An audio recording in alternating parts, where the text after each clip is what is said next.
আপনারা জানেন শ্রমজীবী মানুষের অধিকারের লড়াইয়ের জন্যই আমরা এই মামলায় পড়ি। যাই হোক, এই মামলা গত 10 বছর ধরে লড়াই চলে।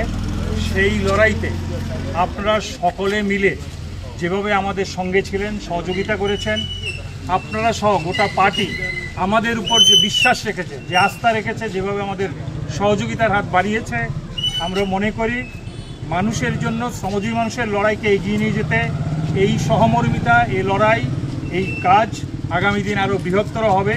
এবং আপনাদের সবাইকে সাথে নিয়ে আমাদের অনুপস্থিতিতেও আপনারা যে লড়াইটা করেছেন এবং আগামী দিন সেই লড়াইটাকে আরও যেন বেগবান করতে পারি আমাদের উপস্থিতিতে, সেজন্য আপনারা সহযোগিতা করবেন।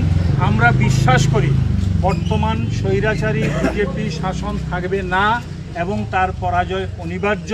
কারণ এটা শুধুমাত্র অন্যায়ের উপর প্রতিষ্ঠা পেতে চাইছে। অন্যায়ের উপর পৃথিবীর ইতিহাসে কোনো শাসন প্রতিষ্ঠা পায়নি, এটাও পাবে না। এবং আমাদের লড়াই অবশ্যই জয়ী হবে। শ্রমজীবী মানুষের লড়াই জয়ী হবে। ধর্মঘটের অধিকার কেউ আমাদের দয়া দাক্ষিণ্য করে দেয়নি, এটা ছিনিয়ে আনা হয়েছে 1 বছর 2 বছর না, কয়েকশো বছরের লড়াইয়ের মধ্যে দিয়ে প্রায় 15 শতক ধরে আপনারা বলতে পারেন যে ধর্মঘটের জন্য, শ্রমিকদের অধিকারের জন্য লড়াই চলছিল। সে লড়াই আগামী দিন আরও তীব্র গতিতে, অব্যাহত গতিতে চলবে। সবাইকে ধন্যবাদ। লাল।